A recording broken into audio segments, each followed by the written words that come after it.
ನಮಗೆ ಬಂದಿತ್ತು 4 ವರ್ಷ ನಂತರ. 4 ವರ್ಷ ನಂತರ ಬಂದರೂ ಕೂಡ ವಿಕ್ಟಿಮ್ ಸ್ಟೇಟ್ಮೆಂಟ್ ಅದು ಮೇನ್ ಇದ್ದೇ ಇರುತ್ತದೆ. ಬಟ್ ಬೇರೆ ಸಾಕ್ಷಿಗಳು ನಮ್ಮ ಟೀಮ್ ಎಲ್ಲ ಸೈಂಟಿಫಿಕ್ ರೀತಿಯಿಂದ ಕಲೆಕ್ಟ್ ಮಾಡಿ, ಅದರ ವಿಡಿಯೋ ಇರ್ಬೋದು, ಅವ್ರಿಗೆ ಫೋರೆನ್ಸಿಕ್ ಎಕ್ಸಾಮಿನೇಷನ್ ಇರ್ಬೋದು, DNA ಕಲೆಕ್ಷನ್ ಇರ್ಬೋದು, ಎಲ್ಲ ಕೊರೋಬೊರೇಟಿವ್ ಸಾಕ್ಷಿಗಳು ಏನಿತ್ತು ಈ ಕೇಸ್ನಲ್ಲಿ ಅವ್ರು mainly based on scientific evidence. Scientific evidence collect ಮಾಡಿ ಅದಕ್ಕೆ ಎನಲೈಸ್ ಮಾಡಿ ಫೋರೆನ್ಸಿಕ್ ಸೈನ್ಸಿಂದ ರಿಪೋರ್ಟ್ ತೊಗೊಂಡು ಆ ಸರಿಯಾದ ರೀತಿ ಕ್ರಮ ತಗೊಂಡು ಕೋರ್ಟ್ಗೆ ಪ್ರೊಡ್ಯೂಸ್ ಮಾಡೋದು ಅದೇ ಮೇನ್ ಚಾಲೆಂಜ್ ಇತ್ತು.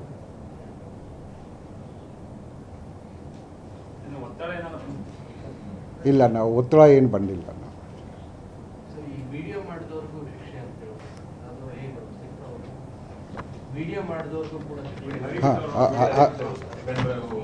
ಆ ಪೆನ್ ಡ್ರೈವ್ ಏನು ಹಾಸನ ಜಿಲ್ಲೆಯಲ್ಲಿ ಹರಿದಿದ್ರು ಬೇರೆ ಬೇರೆ ಕಡೆ, ಅದು ಸೆಪ್ರೇಟ್ ಕೇಸ್ ಆಗಿದೆ. ಅದು ಸದ್ಯಕ್ಕೆ ಒಂದು 15-20 ದಿವಸದಲ್ಲಿ ಅದು ಗೊತ್ತಾಗಿದೆ ಯಾರ್ಯಾರು ಮಾಡಿದ್ದಾರೆ.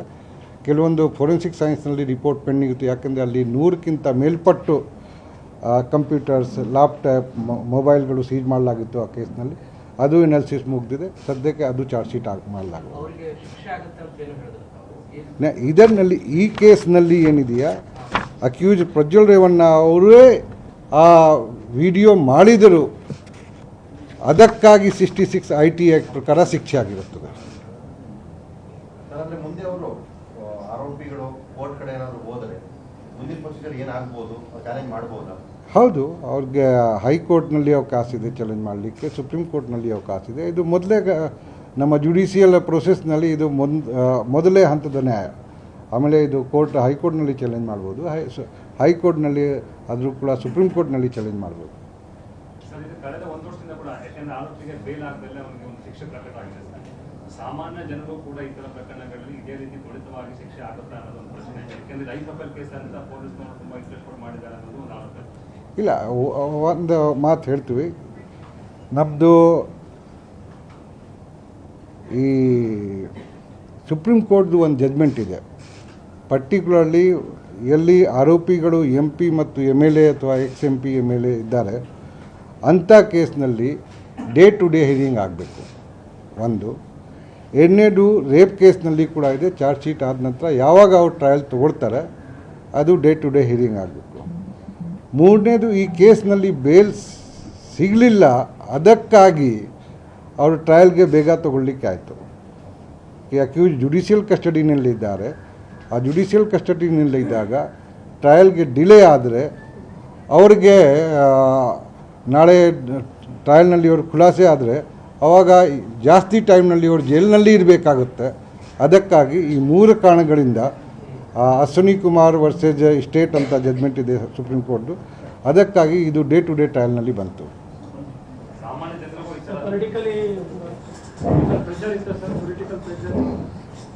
ಇಲ್ಲ, ನಮಗೆ ಅಥವಾ ನಮ್ಮ ಟೀಮ್ ಮೇಲೆ ಯಾವುದು ಪೊಲಿಟಿಕಲ್ ಪ್ರೆಷರ್ ಇಲ್ಲ.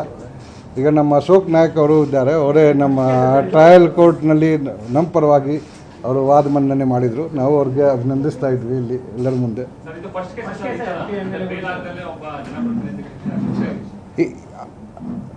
ನಮ್ಮ ನೋಡಿದ ಪ್ರಕಾರ ಇದು ಫಸ್ಟ್ ಕೇಸ್. ಇದು ಬೇರೆ ಬೇರೆ ಕಡೆ ಆಗಿರ್ಬೋದು, ನಾವು ಅದಕ್ಕೆ ಹೇಳ್ತಾ ಇಲ್ಲ, ಬೇರೆ ಕಡೆ ಆಗಿಲ್ಲ. ಮತ್ತು ನಮ್ಗೆ ಗೊತ್ತಿದ್ದ ಪ್ರಕಾರ ಮೊದಲನೇ ಕೇಸ್.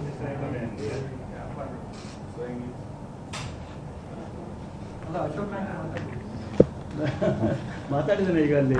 ಅಲ್ಲ, ಇಲ್ಲಿ ಸರ್ ನಿಮ್ಗೆ ಯಾವ್ದಾದ್ರು ನಿಮ್ಗೆ ಯಾವ್ದಾದ್ರು ಪೊಲಿಟಿಕಲ್ ಪ್ರೆಷರ್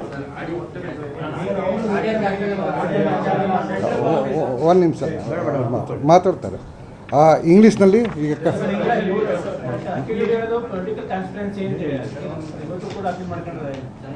ಅದಕ್ಕೆ ನಮಗೆ ಏನು ಸಂಬಂಧ ಇಲ್ಲ. ನಾವು ಒಂದು ಸಂತ್ರಸ್ತೆ ಇತ್ತು, ಅವ್ರು ಕಂಪ್ಲೇಂಟ್ ಕೊಟ್ಟಿದ್ರು, ನಾವು ಇನ್ವೆಸ್ಟಿಗೇಷನ್ ಮಾಡಿ ಚಾರ್ಜ್ ಶೀಟ್ ಮಾಡಿದ್ವಿ. ಹೌದು, ನಾವು ಸರ್ಕಾರದ ಪರ ನೌಕರಗಳು, ಸರ್ಕಾರದ ವಹಿಸಿದ ಕೆಲಸ ಮಾಡೇ ಮಾಡ್ತೀವಿ. ನಮ್ದು ಕರ್ತವ್ಯ. ಸರ್ಕಾರ SIT ಮಾಡಿದ್ದು ಕೇಸಿದ್ದು ಇನ್ವೆಸ್ಟಿಗೇಷನ್ ಮಾಡಲಿಕ್ಕೆ. ನಾವು ಇನ್ವೆಸ್ಟಿಗೇಷನ್ ಮಾಡಿ ಚಾರ್ಜ್ ಶೀಟ್ ಕೋರ್ಟ್ ಕೊಟ್ಟಿದ್ದು. ಆ ಕೋರ್ಟ್ನಲ್ಲಿ ನಡ್ತಕ್ಕಂಥ ವಿಚಾರ ಅದು ಖುಲಾಸೆ ಆಗೋದು, ತೀರ್ಮಾನ ಕೊಡೋದು ಕೋರ್ಟ್ಗೆ ಇಂಡಿಪೆಂಡೆಂಟ್ ವಿಚಾರ. ನಮ್ಮ ಚಾರ್ಜ್ ಶೀಟ್ಗೆ ಅವರು ಎತ್ತು ಹಿಡಿದಿದ್ದಾರೆ, ಅದಕ್ಕೆ ನಮಗೆ ಸಂತೋಷ. ಸರ್, ಇದು ಉಳಿದ 4 ಕೇಸ್ ಚಾರ್ಜ್ ಶೀಟ್ ಆಗಿರೋದು ಅದು ಯಾವ ಸ್ಟೇಜಲ್ಲಿ ಇದೆ ಸರ್? ಹಾಂ, ಈ ಒಂದು ಕೇಸ್ನಲ್ಲಿ ಈಗಾಗಲೇ ಟ್ರಯಲ್ ಸ್ಟಾರ್ಟ್ ಆಗಿದೆ. ಇನ್ನೊಂದು ಕೇಸ್ನಲ್ಲಿ ಅದು ಕೊಡ್ತೀವಿ, ನಾವು ಡಿಟೇಲ್ ಎಲ್ಲ ಕೊಡ್ತೀವಿ ತಮಗೆ. ಎಲ್ಲ ಕೇಸಿದ್ದು ಕಳೆದ ಎಲ್ಲ 6 ಕೇಸಿದ್ದು ಡಿಟೇಲ್ ತಮಗೆ ಎಲ್ಲರಿಗೆ ಕೊಡ್ತೀವಿ.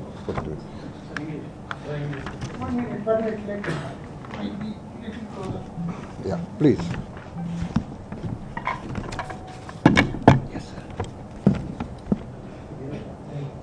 The Government of Karnataka, via its notification dated 28/4/24, constituted a special investigation team to investigate the offences committed by accused, which were depicted in the pen drives which were found to be distributed in the Hassan district. Based upon that, 4 cases were registered for the rape and sexual assault and under IT Act against the accused Prajwal Revanna. 1 case of kidnapping was registered against other different persons, and 1 case was registered for the distribution of the pen drive in the Hassan district. Today, in one of the case which was registered in KR Nagara and investigated by SIT, court has passed the judgment upholding, giving conviction to the accused Prajwal Revanna and decided to give the following punishment. Under section 376(2)(k), imprisonment for life and 5 lakh rupees fine. Under section 376(2)(n), imprisonment for life, which shall mean remainder of natural life, fine of 5 lakh rupees. Section 354(a), rigorous imprisonment for 3 years. Section 354(b), rigorous imprisonment for 7 years. Section 354(c), rigorous imprisonment for 3 years. Section 506, rigorous imprisonment for 2 years. Section 201, rigorous imprisonment for 3 years. And Section 66 of IT Act, rigorous imprisonment for 3 years.